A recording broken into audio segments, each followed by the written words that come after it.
అంటే తెలిసి తెలియక చిన్నవాళ్ళమైనా, పెద్దవాళ్ళమైనా ఎన్నో తప్పులు చేస్తూ ఉంటాం. హ్మ్. మనం చేసే తప్పుల వల్ల భగవంతుడికి మన పైన కోపం వస్తుందా? కోపం వస్తే వికృతమైన కొన్ని కొన్ని రకాల విధానాలు, వింతలు మనకు ప్రత్యక్షమయ్యి మనలో మనమే అంటే బుద్ధి తెచ్చుకొని మారిపోయే రకంగా స్వామి అలా చేస్తాడా? ఇది చాలా మందిలో ఒక సందేహం. అయితే ఒక్కటి, ఎప్పుడు దేవతలు శిక్షించరు. దేవతలు ఎప్పుడు వాడి మీద పగబట్టి, ఓ వీడు నాకు తెలియకుండా పూజ చేశాడు కాబట్టి వీడిని నేను శిక్షిస్తున్నా, తెలిసి పూజ చేసా వీడిని అలా ఏమి చెయ్యరు. హ్మ్. అయితే ఇది కత్తి కదా, కూరగాయలు కట్ చేసే కత్తి ఇంట్లో ఉంటుంది. వాడు ఎవరన్నా పిల్లవాడు పట్టుకున్నాడు అనుకో, మనం వెంబడి ఏం చేస్తాం? తీసుకుంటాం. ఏయ్, నీకు ఎన్నిసార్లు చెప్పాను, అది అక్కడ పెట్టు హ్మ్. అంట. కొంచెం పెద్దవాళ్ళు పట్టుకున్నారనుకో, వాడు పట్టుకొని వాడు పని చేస్తుంటాడు. వాడిని కోసుకుందనుకో, వాడిని ఏమనం, చూసుకునేది లేదా అని చెప్పి వాడిని ఎదుర కట్టుకడతాం. అదే పసిపిల్లవాడి కోసుకొని వండు తంతాం, కట్టుకట్టు. నీకు ఎన్నిసార్లు చెప్పాను దాన్ని తగలొద్దని. అర్థమైందా? అర్థమైంది. ఆ ఒక్క దండన అనేది మన కోసమే తప్ప నిన్ను మందలిస్తారు. మందలించడం, లేకపోతే వాడు పాడైపోతాడు. హ్మ్. హ్మ్. ఆ మందలింపు చర్యలో ఏమన్నా అట్లా దేవతలు అరుస్తారు తప్ప హ్మ్. వీడిని కింద పడేసి కొడదాం, వాడి పాడైపోవాలి అనుకోరు దేవతలు. హ్మ్. దేవతా శక్తి ఓకే. వాడిని బాగుపరచాలి. ఇది వద్దు నాన్న హ్మ్. అని ముందు చిన్నగా చెప్తారు. ఓకే. నేను ఇదే చేస్తాను, మీకు ఈ కథ చెప్పాలి. హ్మ్. అంటే మనం ఎన్ని ఉదాహరణలు చెప్పాలి. ఆ! ఇది చెయ్యొద్దు అంటే దాంట్లో ఏదో రహస్యం ఉండదు. ఓహ్! భరద్వాజ మహర్షి అని ఒక ఋషి ఉండేవాడు. ఈ భరద్వాజ మహర్షికి ఒకే ఒక కుమారుడు. ఈయన ఎప్పుడు విమానాల డిజైన్స్ చేస్తుంటాడు. 34 రకాల విమానాలను డిజైన్ చేశారు హ్మ్. భరద్వాజ మహర్షి. 34 4 రకాల విమానాలను డిజైన్ చేసి 34 రకాల ఇంధనాలను కనుక్కున్నాడు. ఇప్పుడు మనకు ఓన్లీ ఒక్క పెట్రోలే కదా విమానం వాడేది కాదు. భరద్వాజ మహర్షిలో ఒక్కొక్క విమానానికి ఒక్కొక్క రకంగా నడిచేటట్టు ఇంధనం కనుక్కున్నాడు. ఒకటి నీటితో, ఒకటి వాయువుతో, ఒకటి పాదరసముతో, రాగిని కరిగించడంతో, ఐరన్ ముక్కతో, ఇట్లా రకరకాల పెట్రోల్ లాగా రకరకాల ఇంధనాలు కనుక్కున్నాడు. నేను దాదాపు వీటి మీద చాలా వరకు పుస్తకాలు రాశాను. వీటి రహస్యాలని 8 గ్రంథాలు రచిస్తున్నాయి ఇప్పుడు భారత రహస్యాల మీద. అలాంటి ఆయన ఎప్పుడు బిజీ. కొడుకు వచ్చి నాకు విద్య నేర్పండి అంటే, నీకు విద్య నేర్పను పో అంటాడు. అంటే ఆయనకి విద్య నేర్పడు. ఇతను ఏం చేస్తాడంటే ఓన్గా వెళ్ళి తపస్సు చేస్తాడు. ఇంద్రునికి తపస్సు చేస్తాడు. చిన్న పిల్లవాడు కష్టపడుతున్నాడు అని చెప్పి ఇంద్రుడు వస్తాడు. ఏం బాబు, ఏం కావాలి నీకు అంటే, నాకు జ్ఞానము, వేదములు, ఉపనిషత్తులు అన్ని బ్రహ్మ విద్య అంతా నాకు రావాలి అంటే, అలా గురుముఖతగా చూడండి, అలా గురుముఖతగా నేర్చుకోవాలి తప్ప నేను ఇయ్యకూడదు నాయన అంటాడు ఇంద్రుడే. నువ్వు మీ తండ్రి గారి దగ్గర ఇంకొకరిని గురువును ఆశ్రయించి విద్య నేర్చుకో. అట్లెట్లండి, మీ దగ్గర దివ్యశక్తి ఉంది కదా, నాకు ఇచ్చేయండి, ఒక్కసారి ఇలా చేపెట్టి ఇచ్చేయండి అంటారు. అలా ఇయ్యకూడదు నాయన, నువ్వు ఏమైనాను, నేను అలా ఇయ్యను అని చెప్పి ఇంద్రుడు మళ్ళీ మాయమైపోతాడు.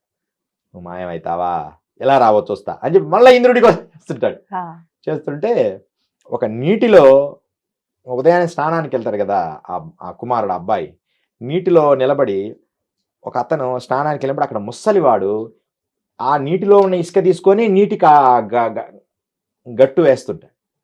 ఈ పిల్లవాడు వచ్చి ఏం తాత ఏం చేస్తున్నావు అంటే, నేను ఈ నీటికి అడ్డు వేస్తున్నా అంటే, నీటిలో ఉన్న ఇసుక నీటిలోనే వేస్తే ఎలా అడ్డుపడుతుంది అని.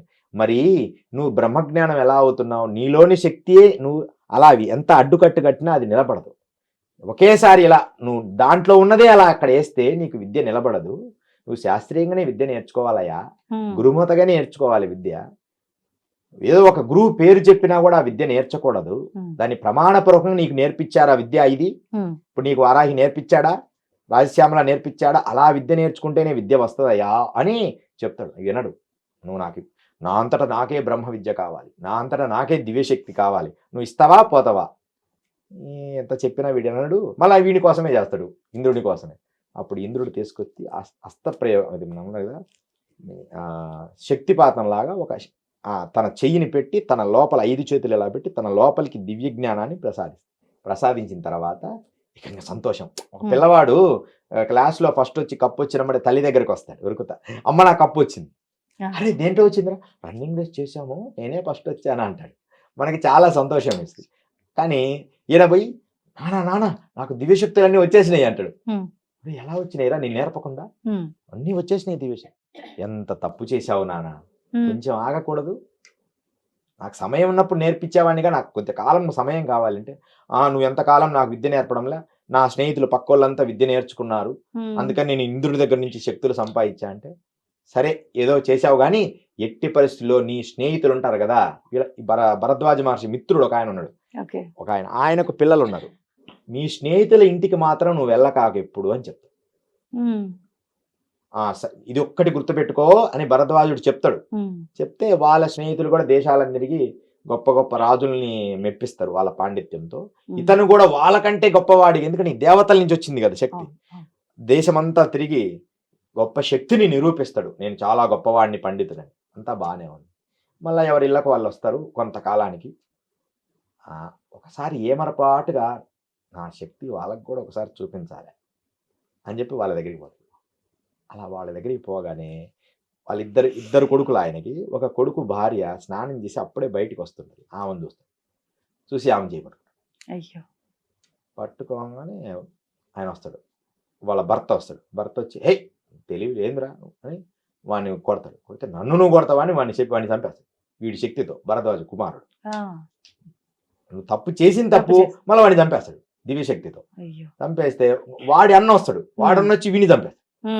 వాడన్నా ఇంకా పవర్ఫుల్ అన్నమాట. ఆ పిల్లవాడన్న నా మరదలుంటే ఇదే నా ఉన్న ఏమని నువ్వు చంపేస్తావు, వాడు ఏనని చంపగానే మళ్ళా అంతలోకి భరద్వాజ మహర్షి వచ్చి, విచిత్రం చూడు, భరద్వాజ మహర్షి వచ్చి భరద్వాజ మహర్షిని కూడా ఈ పిల్లోడు చంపేస్తాడు కోపం మీద. అంటే ఆ మంత్రశక్తులు ప్రయోగించడంలో వేగం ఎక్కువ ఉంటది వయసున్న వాళ్ళకి, అది చంపేస్తాడు. ఈయన తండ్రి వస్తాడు మళ్ళా, మీరేం పిచ్చా ఏంద్రి ఇలా కొట్టుకుంటారు అంటాం కదా పెద్దోళ్ళు, వచ్చి ఎంత తప్పు చేసావు నాన్న అంటే, మరి ఏందమ్మా నాన్న ఇలా జరిగింది తండ్రి గారు అని చెప్పి, సరే అని ఆయన దివ్యశక్తితో భరద్వాజ మహర్షిని వాళ్ళ పిల్లల్ని వీళ్ళ పిల్లల్ని అందరినీ బతికిస్తాడు. బతికించిన అంటే ఆయన దివ్యశక్తులు అలా ఉండేవి. బ్రతికించిన తర్వాత ఇదంతా అజ్ఞానం ప్రాప్తవా అనేవా, నీకు ఒకే రకంగా విద్య రావాలి, అదే గురువులతో వస్తే ఏం చేస్తున్నావురా ఇలా నేర్చుకో. సంఘంలోకి పంపిస్తాడు అప్పుడప్పుడు, మళ్ళీ వాడి రిటర్న్ వస్తాడు, నువ్వు ఈరోజు ఏం చేసావు అంటే ఇలా చేశా, నీ కళ్ళు ఏదో దివ్యత్వం లేవే, నువ్వు తప్పు చేసావేదో చెప్పు అంటే ఇలా చేశాను, తప్పు ఈసారి చేయగాకు. ఇలా శిక్షణ అడుగడుగున నేర్పుతూ అన్నీ రావాలి. ఒకేసారి దైవశక్తి వస్తే దాన్ని ఎలా వాడాలో కూడా తెలియదు.